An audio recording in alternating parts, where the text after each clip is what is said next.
When you're going to e-cigarettes, you're not quitting, you're just switching. Right, this was a comment that was made by a representative of the American Lung Association in a recent report on Reuters, and it's the inspiration behind Dr. Michael Siegel's latest report. I'm going to put a link in the article below, so you can actually sit down and read that.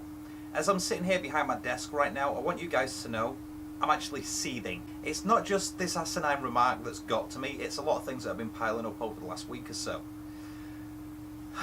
We're going to put a few things into perspective right here, right now.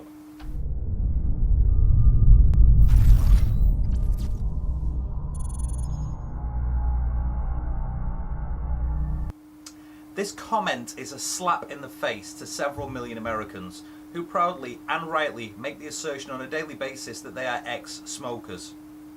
For some reason, the FDA, the ALA, and a group of other organisations with 3 letters in the name refuse to accept the fact that vaping is 95% safer than smoking.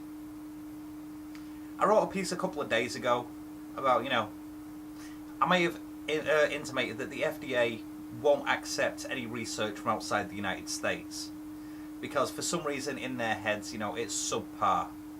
They're saying that the stuff that, comes from other places around the world, such as, the Royal College of Physicians, 32,000 of the greatest medical minds on the planet, are just plain wrong, and Uncle Mitch, i.e. Mr. Zeller himself from the FDA, knows best.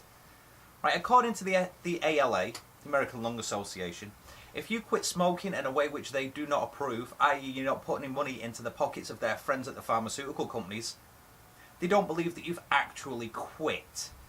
Right, they've gone so far as to attempt to change the definition of former smoker over at the CDC, right, in order to deny the rights of people like you and I who've quit smoking due to vaping.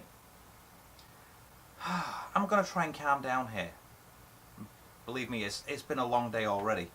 Right, you add to this the regulations that have been put in place by the FDA that will basically place all of us back into the roles of being smokers come August 8th.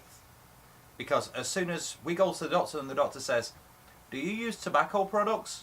We can't say no because what's your vapor device now?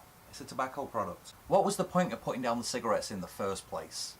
Earlier this week the internet was buzzing. CDC's latest report showing the greatest single year drop in the number of smokers, bringing us to a historic low of 15% of adults smoking, which was awesome, right? Now, here's my question. Of those people in that study, how many of them were ex-smokers because they were vapers? This time next year, we'll be sitting here wondering why we have a historic rise in the number of smokers? Or is this number just going to be, brushed under the rug, like all the positive research on vaping? Ignoring the facts doesn't change them.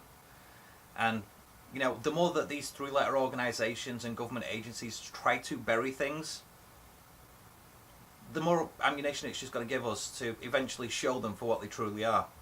And I'm hoping that this comes sooner rather than later. We've got products, like these right here, being promoted across the Atlantic in my home country as the greatest breakthrough in public health this century. Yet here, they're being demonised by a greedy few people who hope to not only regulate, but own this industry. Every vapor, non-vapor, non-smoker and smoker needs to remember one thing. Cigarettes contain several thousand chemicals, at least 60 known carcinogens. This thing right here doesn't. The ALA, the FDA need to focus some of their energy on the benefits of moving people away from cigarettes onto these things rather than trying to constantly hurt our community. Hey, you never know, if they actually tried to put some of the money that they've used to do that into actually helping people, they might actually be doing the jobs that they're being paid to do. Thanks for watching, guys.